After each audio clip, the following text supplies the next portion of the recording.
Back to the big story of the day. The U.S. giving $400 million to Iran right before American hostages were released.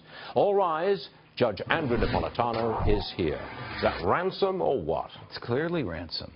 It's clearly ransom, and it marks a radical 180-degree change in the policy of the federal government to pay ransom, because the theory of not paying ransom is you don't encourage the crazies, the terrorists, even foreign governments like Iran, to sponsor or do this. Now, the administration says that this $400 million, all cash, Swiss francs and euros, was part of the settlement of a deal, of a debt that goes back to 1979. And it is purely coincidental that the cash was exchanged as the guys were released. Then there are the worst managers of PR in the modern era if they think that people won't see that as more than just a coincidence. Here's the administration's argument. There's two buildings not far from here on Fifth Avenue that were owned by Iran that were seized by the government in 1979, worth collectively about $400 million.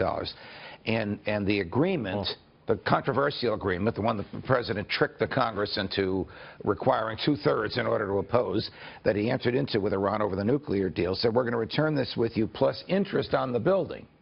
The two buildings are worth $400 million. The interest came to $1.7 billion. There is no numerical way to say that the interest from 1979 to 2016 was 4 times the value of the buildings. The government says that part of this interest was cash. Why would you pay it in cash? Oh, they couldn't pay it in American dollars because that would have been illegal. Right. So it was paid in Swiss francs and euros. Right, exactly. It's ransom. Is it unlawful to pay ransom?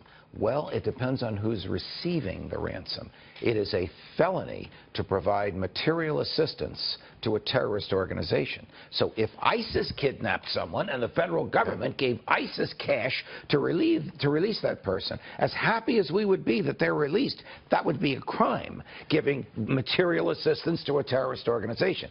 Can the government of Iran fairly be characterized as a terrorist organization? What happens if it was the Revolutionary Guards faction of the Iranian government, which is highly likely they got the money? Far easier to characterize it as a terrorist organization. But, Stuart, let's not be naive. The government rarely enforces its own laws against itself.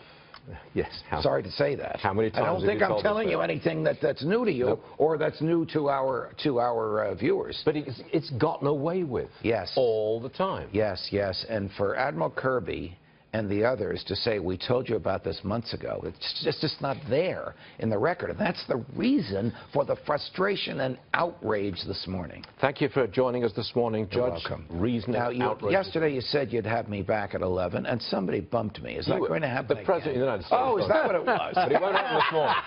I don't like you to happen today. See you at 11. Okay.